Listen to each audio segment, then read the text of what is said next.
There has been a lot of excitement in the silver market over the past couple of weeks, and that could provide an opportunity to take what was done back in February and March of 2021 and amp it up a bit. I'm talking about a super squeeze. I'll explain as we explore.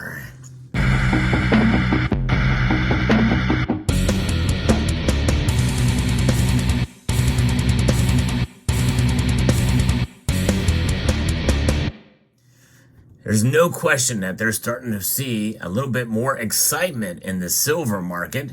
A lot of commodities have kind of taken a move into the positive direction, kind of following gold. But could that lead to another silver squeeze movement or an even greater super squeeze? Well, we'll find out. We'll discuss that possibility here.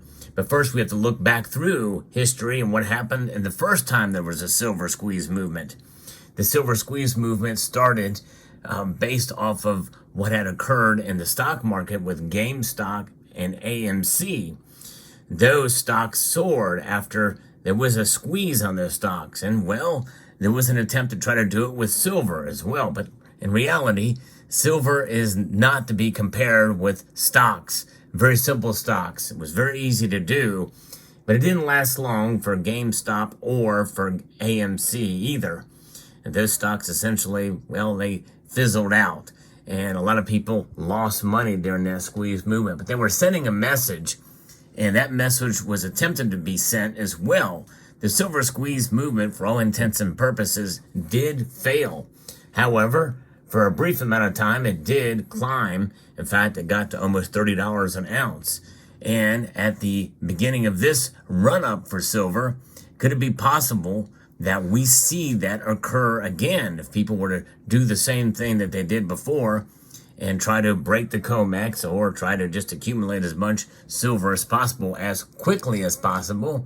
Well, and we could potentially see silver's price rise above that $30 an ounce again and maybe sustained for a while if a lot of people buy, especially if you buy the physical, but it's also including the ETFs and the like, and that's where a lot of it had occurred.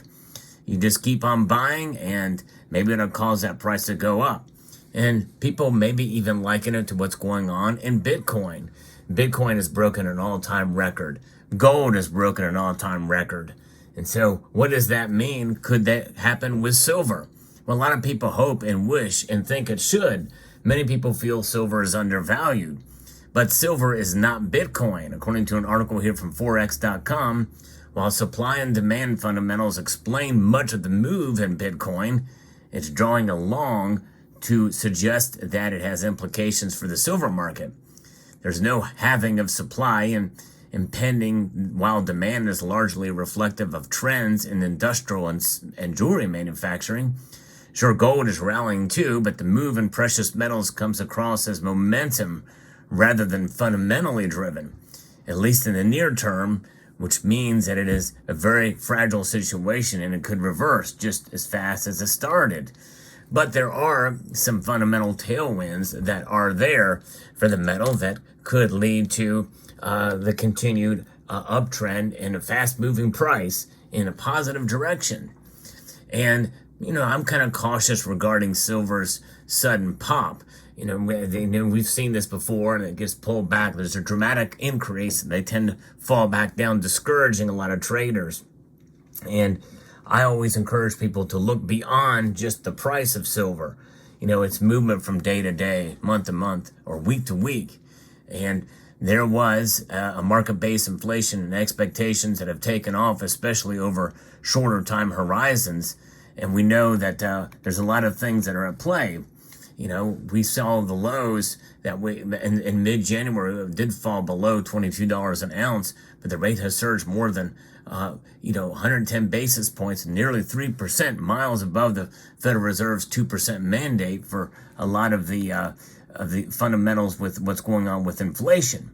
And the chorus of Fed speakers rolled out every day continue to flag rate cuts rather than rate hikes.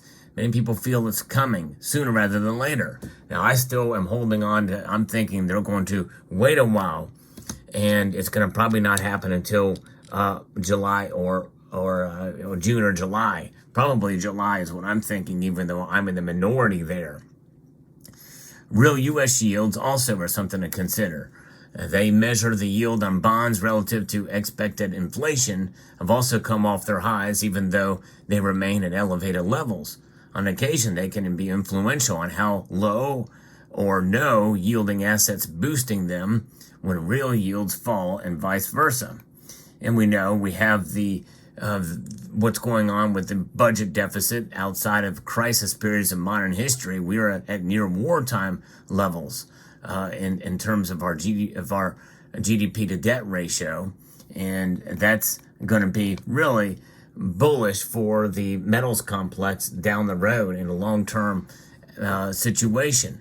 But what if people just started buying? What if they just started buying a bunch of silver on all levels and getting PSLV, which is backed by the physical? What if they try to take delivery from the COMEX? We started to see back there in that squeeze movement, literally bullion dealers accumulating and selling 1,000-ounce silver bars. These are contract size bars. That could continue. That could happen again. We know the LBMA is running a little bit low. They're restocking to some extent. We know that the COMEX is low on silver stocks too. And what if at this point in time we start to see that squeeze movement happen once again? Could it be a super squeeze, and could we see the price of silver skyrocket this time where it didn't before? We didn't have the same situation that we had then. But what if it occurred now? Could it have a super squeeze? Well, I would venture to say that no, it would not. And it would probably be yet another fool's errand, and probably even be even more frustrating for those trying to do this time. The silver market is just too complex, and it would be very frustrating trying to actually take delivery. And now, if some of these bullion dealers were to get these bars in hand, would you buy a 1,000-ounce bar? That's 72 pounds of silver in your house. Not very easy to liquidate.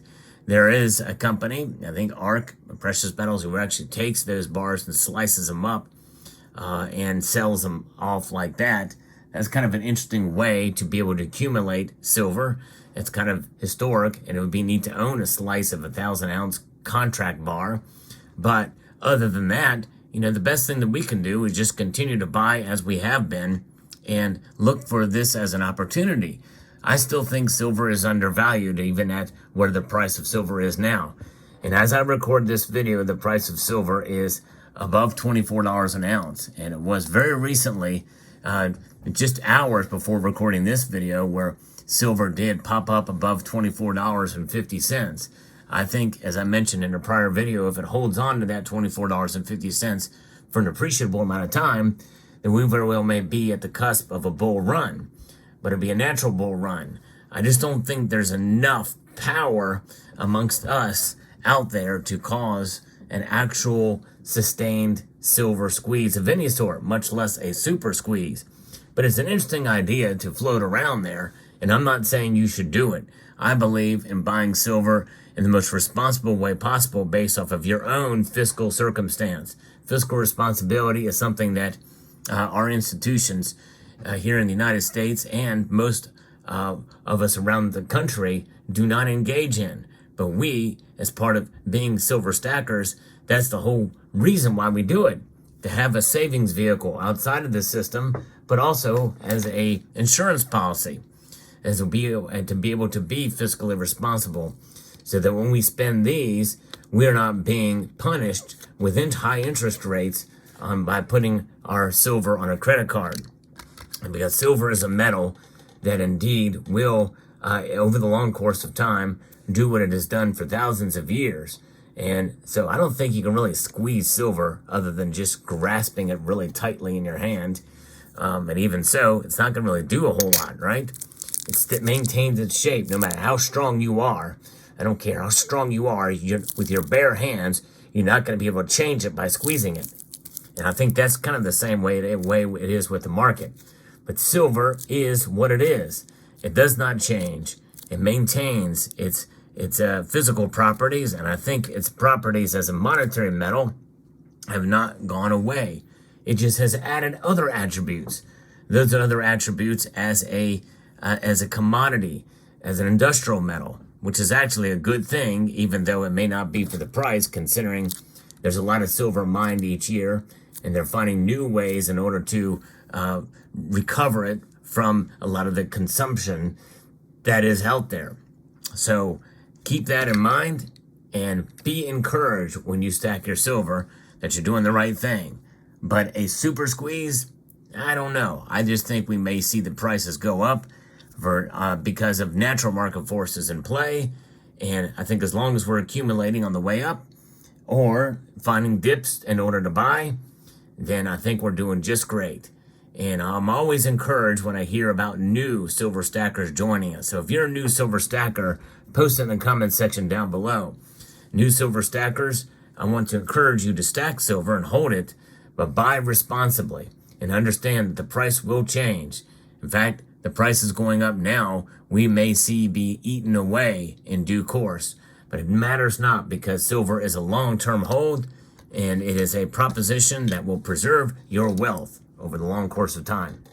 So I hope you found this video informative, insightful, and educational. I'd like to extend a multitude of gratitude to each and every one of you for watching and to encourage you to please rate, share, comment, and subscribe.